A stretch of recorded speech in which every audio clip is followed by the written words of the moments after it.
maintenant. Bonsoir, sergent internaute. Bienvenue sur la chaîne YouTube Sun Science, qui est une chaîne dans laquelle on partage ici des parties essentielles de vos cours, mais aussi on va essayer de corriger les 5 dernières épreuves du baccalauréat. Voilà, donc si vous êtes pour la première fois dans la chaîne, abonnez-vous pour au moins ne plus rater aucune de nos vidéos et aussi d'activer la cloche de notification. Voilà. Aujourd'hui, on va essayer de corriger l'exercice 2 de l'épreuve de 2017 portant sur les sciences de la vie et de la terre. Voilà, épreuve BAC SVT 2017. Pour ceux qui n'ont pas encore vu les vidéos précédentes, on a déjà corrigé la maîtrise des connaissances et voilà l'exercice 1 de cette épreuve. Donc allez consulter ces vidéos, voilà, pour pouvoir voir ces détails là. Et aussi on a également fait des vidéos sur la régulation de la pression artérielle. Donc si vous ne l'avez pas vu aussi, voilà, c'est l'occasion d'aller les voir. Ok, sans plus tarder, on va essayer juste de faire la correction de l'exercice 2.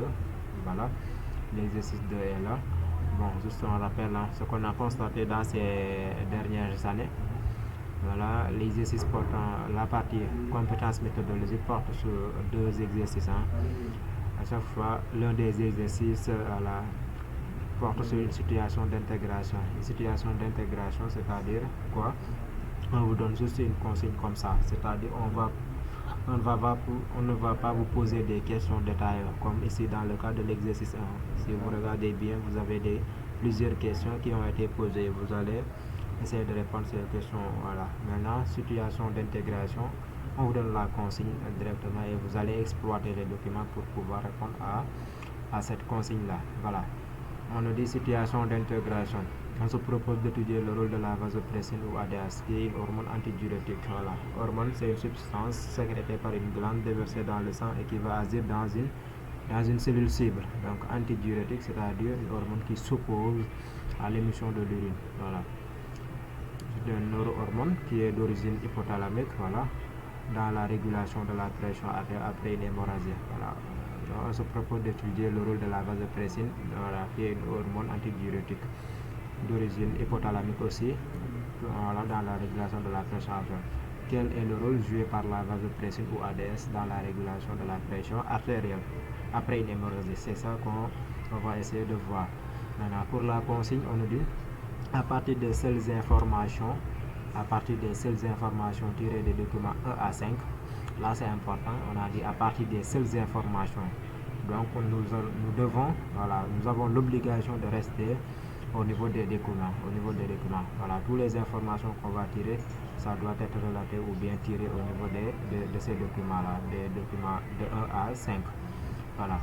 On nous demande d'élaborer une synthèse qui explique comment la sécrétion de vasopressine est déclenchée. Donc, en premier lieu, on nous demande comment la sécrétion de vasopressine est déclenchée. Voilà. Puis, comment elle intervient dans la régulation de la pression artérielle. Donc, on aura ces deux-là. D'abord, comment la sécrétion de vasopressine est déclenchée. Ensuite, on aura à voir comment il intervient dans la régulation de la pression artérielle. En plus de ça, on nous demande d'illustrer nos explications par un schéma fonctionnel fondé exclusivement sur les informations fournies par les différents documents. Donc, à chaque fois, on doit rester au niveau des documents et on va faire un schéma. Voilà. Ça, c'est le document 1. Bon, ça, c'est un peu flou, mais vous allez voir. Là, c'est le document 2. Voilà. Le document 3 est là. Document 4. Et le document 5. Ce sont ces 5 documents-là qu'on va essayer d'exploiter et essayer de répondre à la consigne. Voilà, on y va au niveau de la correction. C'est déjà traité. Voilà, tout ceci est déjà traité. Donc, si vous ne l'avez pas vu, allez consulter les vidéos précédentes. C'est la vidéo précédente. Voilà. Bon, on est là à l'exercice 2. Comme ce que je viens de dire, là, c'est beaucoup plus visible ici. Voilà. Situation d'intégration. Voilà, voici la consigne. C'était déjà lu. Donc, on y va pour ne pas perdre du temps. Voilà, là, le document 1, qu'est-ce qu'on voit? On me dit, document 1, le titre c'est conséquences d'une hémorragie sur différents paramètres physiologiques. Bon, là, ce sont les conséquences d'une hémorragie qu'on a représentées ici sur différents paramètres physiologiques. Les paramètres physiologiques sont là. à savoir la pression artérielle qui est en centimètres de mercure, volume de sang injecté à chaque systole, fréquence cardiaque en battements par minute, débit cardiaque, ainsi de suite. Voilà le volume de sang traversant les reins et le volume de sang traversant l'encéphale. Donc voici les paramètres physiologiques. Voilà. Là, ce sont les conséquences qu'on a représentées ici. Maintenant, ici on a avant l'hémorragie, après l'hémorragie, mesure immédiate après l'hémorragie, et là, mesure effectuée 5 minutes plus tard après l'hémorragie. Maintenant, qu'est-ce qu'on voit? Nous, qu'est-ce qu'on a constaté? Après hémorragie, mesure immédiate après hémorragie, on voit que le volume de sang injecté à chaque systole a diminué. C'est normal, suite à une hémorragie, on perd du sang. Donc c'est normal que le sang qui est injecté à chaque systole doit diminuer. Donc on compare de là à avant hémorragie, on avait 75. On a passé de 75 à 40. Donc c'est une diminution. Maintenant, on a aussi une diminution de la fréquence cardiaque en battement par minute. Là, c'est constant. Pour la fréquence, on a 110, on a 110. Le volume de sang a diminué, la pression artérielle, puisque le volume diminue, ceci va affecter la volémie. Si la volémie diminue, la pression artérielle aussi va diminuer. Voilà, on a passé de la valeur maximale de 12,5 à 8, la valeur minimale de 7,5 à 5,5. Donc là, c'est une diminution. Voilà, là aussi, le volume de sang traversant les reins, on a une diminution. On a passé de 1300 à 1000. Même chose pour l'encéphale, on a passé de 1300 à 1000. Maintenant, autre chose, après la mesure effectuée 5 minutes plus tard après l'hémorragie, on a constaté que tous ces paramètres-là qui étaient diminués, ont tendance à retourner à leur valeur initiale, c'est-à-dire on a une augmentation de ces valeurs-là. Voilà, là, le volume de sang injecté, voilà, au moment de mesure immédiate, on avait 40, là on a 53, donc ça a retourné vers la valeur initiale. Maintenant, une autre information, c'est la fréquence qui était constante, mais la mesure effectuée 5 minutes, on a vu une augmentation. Donc tout ceci, c'est à préciser.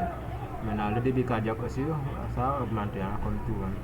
Voilà, le volume de sang traversant les reins aussi, ça a augmenté, mais au niveau de l'encéphale, l'augmentation au niveau de l'encéphale est beaucoup plus importante par rapport au niveau des reins. Alors que là, pour la diminution, tous les deux étaient égaux 1000, mais là, ça a privilégié l'encéphale. Voilà. Donc on va essayer de voir le document.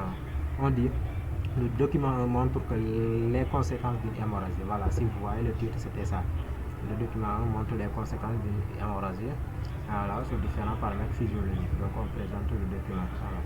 La diminution du volume sanguin. Voilà, la volume. Voilà, si le volume sanguin n'est rien d'autre que la volémie. Voilà, cette diminution est due à la perte sanguine, entraînant une baisse du débit cardiaque. C'est dû à une perte sanguine suite à une hémorragie. On aura une perte de sang. Voilà, entraînant une baisse du débit cardiaque. Si vous regardez, ceci a entraîné une baisse du débit cardiaque. C'est-à-dire on a passé de 5250 à 2800. Voilà, donc ça a entraîné une baisse du débit cardiaque. Voilà, du débit cardiaque suivi d'une chute de la pression artérielle systolique et diastolique. Si vous regardez, ça a été suivi par une chute, c'est-à-dire une forte diminution de la pression artérielle systolique et diastolique. La pression systolique, c'est la valeur maximale, la pression systolique, c'est la valeur minimale. Donc la pression systolique a passé de 12,5 à 8, et la pression minimale a passé de 7,5 à 5,5. Voilà. Les organes internes comme le rein et l'encéphale aussi subissent en conséquence une diminution de leur débit sanguin. Voilà, comme ce que je disais tantôt, là aussi, ces deux organes, à savoir les reins et l'encéphale, on a une diminution du volume, du débit, voilà, du volume. Voilà, c'est de leur débit sanguin, c'est-à-dire le volume de sang qui est irrigué. On a vu une diminution. Voilà, là c'était après hémorragie, mesure immédiate après hémorragie. Maintenant, dans les 5 minutes suivant l'hémorragie, qu'est-ce qu'on voit? On voit une nouvelle répartition, c'est-à-dire on a une nouvelle répartition de ces paramètres-là. Voilà. De la masse sanguine privilégiant l'encéphale au détriment des reins. Voilà. Si vous regardez ici, l'augmentation au niveau de l'encéphale est beaucoup plus importante par rapport au rein. Voilà, là, 1275 à 850. Donc là, c'est plus important que là, alors que la diminution était la même. On avait passé de 1300 à 1000 pour les deux. Mais l'augmentation, ça a privilégié l'encéphale. Donc c'est ça, juste ce qu'on a précisé ici. une nouvelle répartition de la masse sanguine privilégiant l'encéphale au détriment des reins. Voilà. La remontée des pressions systoliques et diastoliques, de même qu'une augmentation du volume systolique et de la fréquence cardiaque sont notées. Voilà la remontée des pressions systoliques et diastoliques. Si vous regardez ici, on a une augmentation de ces paramètres-là, de la pression systolique, voilà, de 8 à 11,5. Voilà, diastolique de 5,5 à 7,5. Voilà. Voilà, de même qu'une augmentation du volume systolique et de la fréquence cardiaque. Voilà. Si vous regardez la fréquence cardiaque aussi, on a eu une augmentation. Voilà. On n'avait pas une diminution, mais concernant l'augmentation, on a eu une augmentation. Voilà. Le débit aussi, ça a augmenté. Voilà. Donc c'était ça, voilà, le document 1. On y va au niveau du document 2 pour l'exploitation. Il suffit juste d'analyser, hein, c'est-à-dire de dire ce que tu vois, voilà, d'une manière organisée, voilà, et d'une manière logique. Parce que vous ne pouvez pas commencer par, voilà, peut-être volume traversant les sangs, il n'y aura pas de cohérence, quoi. Donc essayez de, voilà, de le mettre d'une manière organisée pour qu'il y ait une cohérence, quoi. Voilà. Pour qu'il y ait de la cohérence. Voilà. Ici le document 2, qu'est-ce qu'on nous dit? On dit, on mesure par ailleurs la concentration sanguine de la vasopressine avant puis quelques heures après l'hémorragie. Voilà, avant l'hémorragie et quelques heures après l'hémorragie. On nous dit les résultats obtenus figurent dans le document 2. Le document 2 est là. Les valeurs obtenues sont exprimées en unité arbitraire par millilitre. En unité arbitraire par millilitre, voilà, c'est ce qu'on a précisé ici de sang. Voilà. Avant hémorragie, qu'est-ce qu'on voit? On voit que la concentration sanguine de vasopressine était faible par rapport à quelques heures après hémorragie. Donc, qu'est-ce qu'on peut dire là? Voilà. Le document 2 montre d'abord une forte sécrétion de vasopressine. Voilà. De vasopressine par les neurones hypothalamiques. On sait que la vasopressine est sécrétée par les neurones hypothalamiques quelques heures après l'hémorragie. Si on compare 645 à 10, c'est une forte sécrétion de vasopressine. On constate juste ici que quelques heures après l'hémorragie, la concentration sanguine de la vasopressine est très forte. Donc, voilà. Donc, on peut dire que ce document-là montre juste une forte sécrétion de vasopressine par les neurones hypothalamiques quelques heures après l'hémorragie. Voilà, c'était ça le document 2. Donc, on y va au niveau du document 3. Voilà, ce document, qu'est-ce qu'il nous dit? Il nous dit on enregistre ensuite l'activité électrique de neurones hypothalamiques, sécréteurs de vasopressine. Les neurones hypothalamiques, ce sont eux qui sont des sécréteurs de vasopressine avant, pendant et après l'hémorragie. Les résultats figurent dans le document 3. Voici le document 3. Voilà, là, l'hémorragie est là. Donc, avant l'hémorragie, c'est cette partie-là. Là, de là à là, c'est pendant l'hémorragie. De là à là, c'est après l'hémorragie. Maintenant, qu'est-ce qu'on constate? D'abord, le document 3 montre que là, voilà, là, on sait que une baisse de voilà, l'hémorragie provoque juste une diminution du volume sanguin. Maintenant, si le volume sanguin diminue, forcément, on aura la volume qui va baisser. Et si la volume baisse, ça se traduit par une diminution, de la pression artérielle. Voilà. On sait que l'hémorragie, on perd du sang. Voilà. Et que le sang aussi, dans la circulation sanguine, si vous vous rappelez, le sang entre par l'oreillette et sort par le ventricule. Voilà. Entre par l'oreillette gauche et sort par le ventricule. Donc, c'est normal que si on a une perte de sang, voilà, on aura une diminution de la pression artérielle au niveau de l'oreillette gauche. Voilà, une diminution au niveau de l'oreillette gauche, c'est ce qu'on a précisé ici, entraînant l'augmentation de l'activité électrique des neurones hypothalamiques. Parce que là, ce n'est pas au début de l'hémorragie. Parce qu'au début de l'hémorragie, peut-être on n'a pas une perte importante du volume sanguin, mais c'est environ au milieu. En tout cas, c'est quelques heures après, au cours de l'hémorragie, hein, on a passé juste l'hémorragie, on a constaté qu'on a une augmentation de l'activité électrique. Donc, ceci est dû juste à la diminution de la pression artérielle au niveau de l'oreillette gauche. Si cette pression artérielle diminue, voilà, on constate que l'activité électrique, voilà, a augmenté. L'activité électrique des neurones hypothalamiques, qui sont les neurones sécréteurs de vasopressine, a augmenté. C'est ça que le document 3 nous montre. Donc, on a dit, le document 3 montre que la baisse de pression, c'est parce que suite à une hémorragie, perte de volume sanguin, donc baisse de pression dans l'oreille gauche, voilà, parce que le sang qui retourne, puisqu'on a une perte, le sang qui retourne va être faible, de ce fait que la pression sera faible, voilà, va baisser.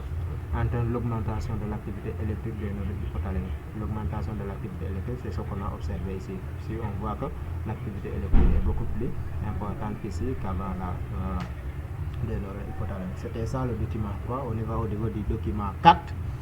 Voilà, le document 4, on est dit.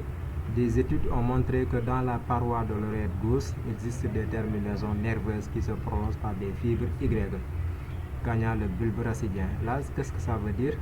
Au niveau de l'oreille gauche, existe des terminaisons nerveuses qui se prolongent par des fibres Y, gagnant le bulbe rachidien. Ça veut juste dire que les fibres Y partent de l'oreille gauche vers le bulbe rachidien. Voilà, on dit en empruntant la voie du nerf 10. Voilà, ces fibres empruntent la voie du nerf 10. À partir du bulbe, des interneurones inhibiteurs prennent le relais jusqu'au niveau de l'hypothalamus. C'est-à-dire que le bulbe communique avec l'hypothalamus par des interneurones inhibiteurs. Voilà. On dit pour entrer en contact avec les neurones producteurs de vasopressine. Donc les neurones producteurs de vasopressine sont à l'intérieur de l'hypothalamus. Voilà, je vais juste résumer là. Ici, ça veut juste dire que les fibres Y partent de l'oreillette gauche et vont aller au niveau du bulbe rachidien. Maintenant, le bulbe rachidien qui communique avec l'hypothalamus par l'intermédiaire des interneurones inhibiteurs. Voilà.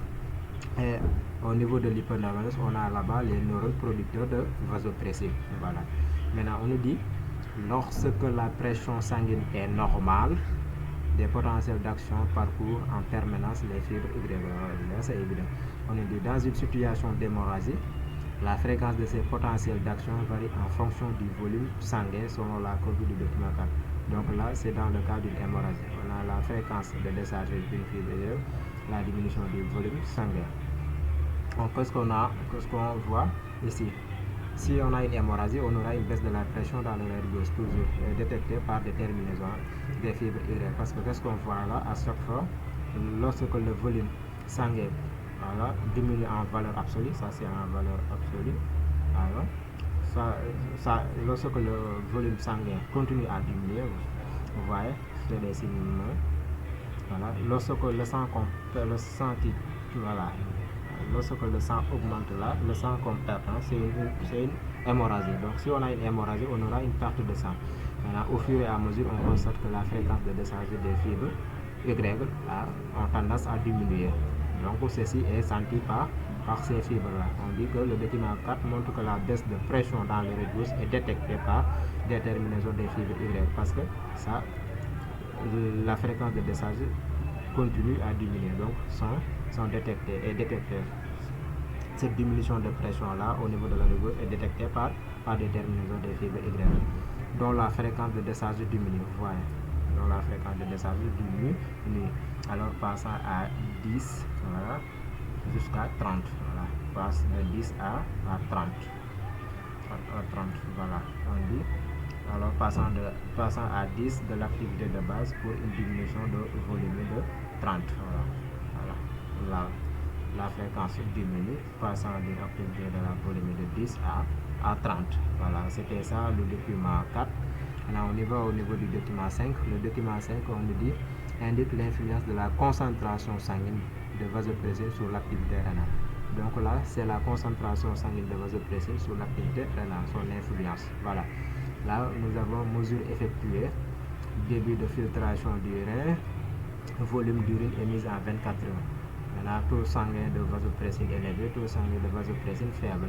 Maintenant, là, qu'est-ce qu'on a constaté? On constate que le débit de filtration du rein n'a pas changé. Donc, l'effet de la concentration sanguine de vasopressine n'est pas ici, ne se sent pas là au niveau du débit. Maintenant, par contre, au niveau du volume d'urine émise, on voit que ici on a 0,5, ici on a 23,3. Donc, l'effet, voilà, est senti là. Donc, ici, qu'est-ce qu'on constate? On voit que lorsque le taux sanguin de vasopressine est élevé, on voit que le volume d'urine émise est faible. 0,5, c'est faible. Par contre, si ce volume sanguin de vasopressine est faible, on voit que voilà, le volume d'urine émise est important ou bien élevé. Donc là, la conclusion qu'on peut tirer juste que c'est la vasopressine s'oppose à l'émission d'urine, parce que lorsqu'elle est importante, le volume d'urine émise est faible. Donc cette vasopressine là, elle s'oppose à l'émission d'urine. Voilà, c'est juste ça qu'on peut tirer. Voilà, d'où son nom, c'est une hormone antidiurétique, une hormone qui s'oppose à l'émission d'urine. Voilà, là le document 5 montre que la vasopressine a une action antidiurétique. Voilà, ça c'est le document 5. Maintenant ça reste la synthèse. Voilà, la synthèse, on dit les informations recueillies dans ces différents documents permettent d'expliquer comment la sécrétion de vasopressine est déclenchée et comment elle intervient dans la régulation de la pression artérielle. Donc si vous voyez cette phrase là, c'est juste pour essayer de répondre la consigne, parce qu'au départ, si vous regardez bien,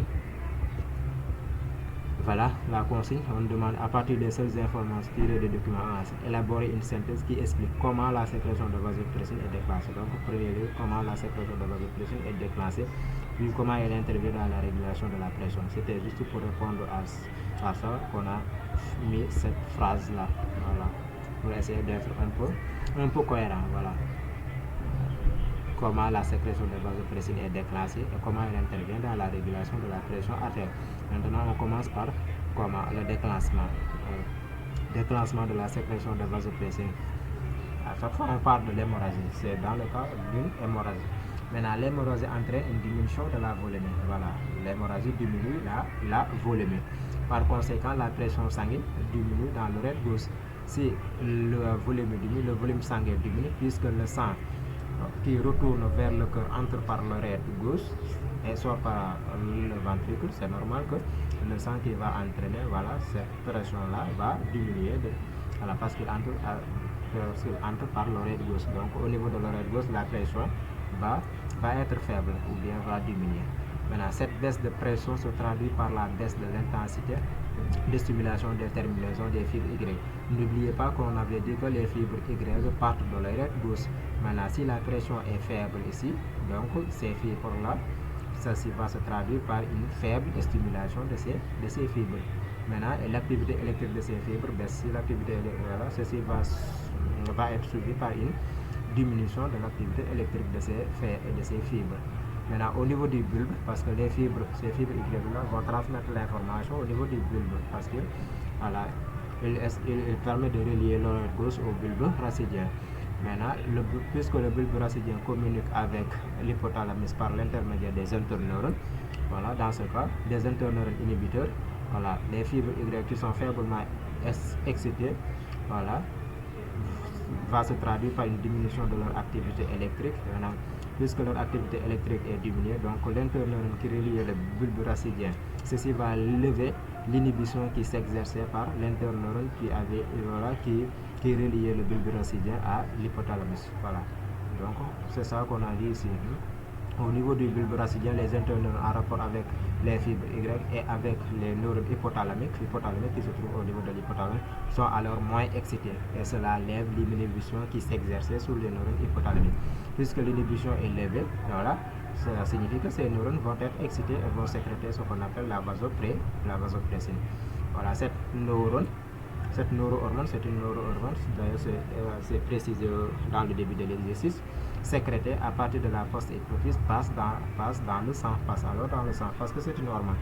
Une hormone, c'est une substance sécrétée par une glande déversée dans le sang, voilà, et qui va être conduite par, voilà, ce dernier et va agir au niveau des cellules cibles. Voilà. Donc là, on a terminé le déclenchement de la sécrétion. Voilà, c'est sécrété et c'est déversé dans le sang. Voilà. Maintenant, on y va au niveau de l'action de la vasopressine sur la régulation. Là. Comment elle intervient sur la régulation de la pression artérielle. Voilà. N'oubliez pas qu'on vient de dire que c'est déjà sécrété, déversé dans le sang. Voilà. Donc la vasopressine sécrétée et déversée dans le sang est conduite par ce dernier, par le sang, jusqu'au rein où elle agit. Voilà. La vasopressine agit au niveau du rein pour permettre une réabsorption d'eau. Voilà. Et cette réabsorption d'eau va se traduire par une diminution de la diurèse. Voilà. Voilà. N'oubliez pas que voilà, la quantité importante de l'urine est constituée d'eau. Donc si on a une réabsorption d'eau, c'est normal que voilà, l'urine émise, voilà, doit être faible. Voilà. Cette baisse de la diurèse permet au milieu intérieur de réabsorber de l'eau pour limiter la baisse de la volémie. Voilà, c'est juste ça, et atténuer la baisse de la pression artérielle. Si on a une diminution de la, si on a voilà, une réabsorption d'eau, ceci se traduit par voilà, l'augmentation au niveau au niveau de la volumétrie. Voilà, le volume de sang va augmenter. Ceci se traduit par une augmentation de la pression artérielle. Puisqu'on avait une perte de sang, la volumétrie diminue. Si on a une hausse de cette volumétrie, ça a tendance à retourner à sa valeur initiale. Voilà. Maintenant, toutefois, cet effet ne peut jouer qu'à court terme et les messages conduits par les fibres Y vont conduire également à la sécrétion d'ADS, dont la concentration est multipliée par 50.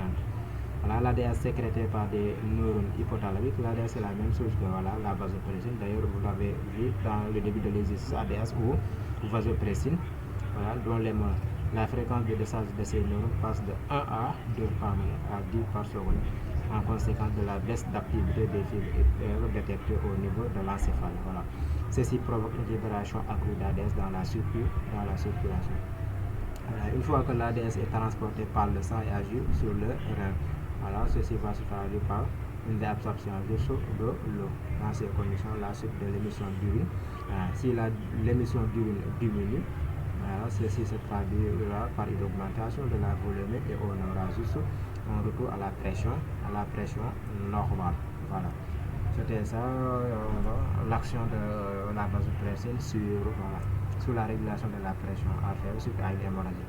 Maintenant, le schéma qu'on nous avait demandé, parce que si vous n'avez pas oublié, on nous avait également dit d'illustrer, voilà, vous voyez ici, illustrer vos explications par un schéma fonctionnel fondé exclusivement sur les informations fournies par les différents documents.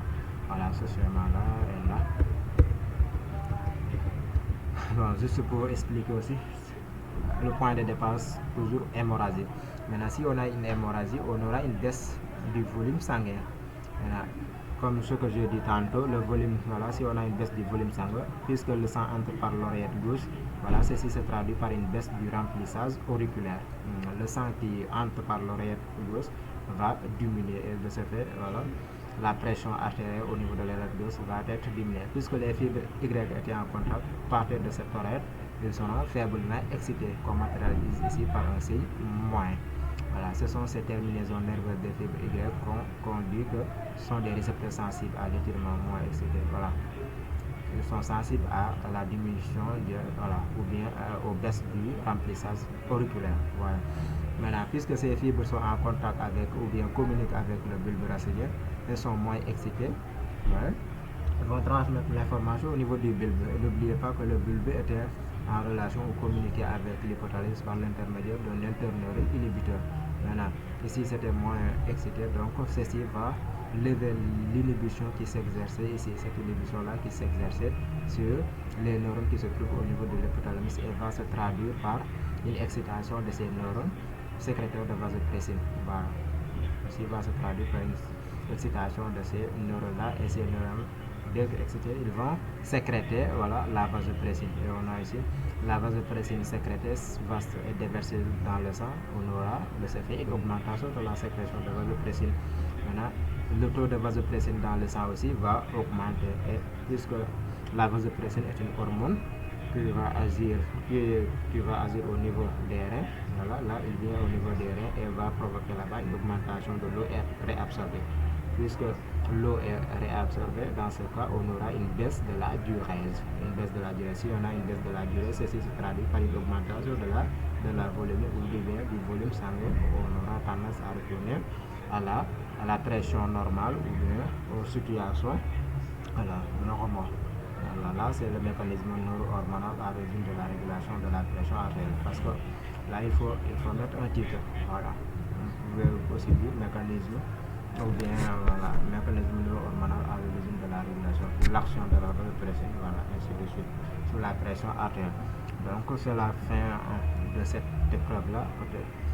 Les vidéos prochaines vont porter sur l'épreuve de 2018. Donc, si vous n'êtes pas encore abonné, abonnez-vous et voilà, activez la cloche de notification pour ne plus rater aucune de nos vidéos. Et aussi, on partage également des parties essentielles des cours, des explications qui vont permettre aux élèves de bien comprendre, voilà, les parties essentielles de leur cours. Donc, abonnez-vous et aussi partagez la vidéo avec vos camarades pour au moins les permettre de bien comprendre. Voilà, je vous remercie. Merci beaucoup.